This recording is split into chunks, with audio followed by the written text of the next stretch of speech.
Hello students, welcome to account class. हम company accounts issue of debenture chapter कर रहे हैं। आज का हमारा टॉपिक है issue of debentures as collateral security, सहायक प्रतिभूति के रूप में ऋण पत्रों का निर्गमन।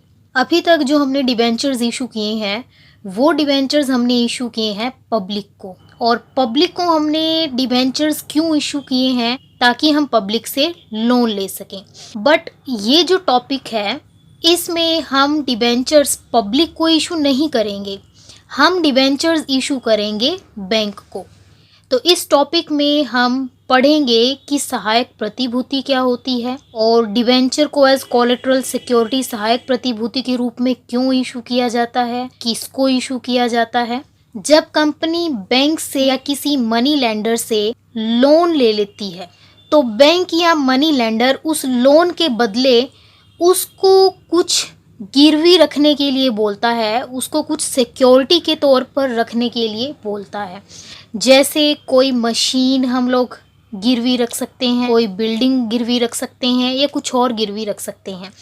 तो लोन के बदले जब कोई फिजिकल एसेट हम सिक्योरिटी के तौर पर रखते हैं, गिरवी रखते हैं, तो उस सिक्योरिटी को हम बोलते हैं प्राइमरी सिक्योरिटी। बट बैंक जिससे हम लोन ले रहे हैं वो अगर प्राइमरी सिक्योरिटी से भी संतुष्ट ना हो, उसको अभी भी डर है कि जो हमने लोन कंपनी को दिया है वो हमारा लोन सेफ नहीं है प्राइमरी सिक्योरिटी रखने के बाद भी, तो बैंक को संतुष्ट करने के लिए कंपनी एक कोर सिक्योरिटी बैंक को देती है। तो जो दूसरी सिक्योरिटी रखी जाती है उसे हम बोलेंगे कोलेटरल सिक्योरिटी सहायक प्रतिभूति। इसको हम एक एग्जाम्पल लेकर समझने की कोशिश करते हैं। हम एज्यूम करते हैं कि ए लिमिटेड कंपनी ने 50 लाख का लोन लिया है। किससे लिया है? बैंक से लिया है। और कंपनी ने 60 लाख रुपए की कोई ज़मीन बैंक के पास गिरवी रखी है, लेकिन बैंक अभी भी संतुष्ट नहीं है कि उसका पैसा सिक्योर है या नहीं। तो कंपनी बैंक को संतुष्ट करने के लिए बैंक को 10 लाख रुपए के डिबेंचर्स इशू कर देगी एज कोलेटरल सिक्योरिटी। लेकिन जो डिबेंचर्स बैंक को इशू किए हैं, बैंक इन डिबेंचर्स पर इंटरेस्ट पाने का अधिकारी नहीं होगा। बैंक सिर्फ अपने दिए हुए लोन के ऊपर ही इंटरेस्ट पाने का अधिकारी होगा। जब लोन चुकाने की बारी आएगी तो कंपनी बैंक का पूरा लोन चुका देगी, फर्स्ट केस। दूसरा केस, अगर कंपनी बैंक का लोन नहीं चुका पाती है तो बैंक इस ज़मीन जो प्राइमरी सिक्योरिटी के रूप में ज़मीन गिरवी रखी है वो उसको बेच के अपने लोन की रिकवरी कर लेगी। अगर ज़मीन को बेच के भी बैंक का लोन पूरा नहीं होता है तो जितनी वैल्यू बच गई है, बचे हुए लोन से बैंक कंपनी का डिबेंचर होल्डर बन जाएगी, जैसे दूसरे डिबेंचर होल्डर्स होते हैं।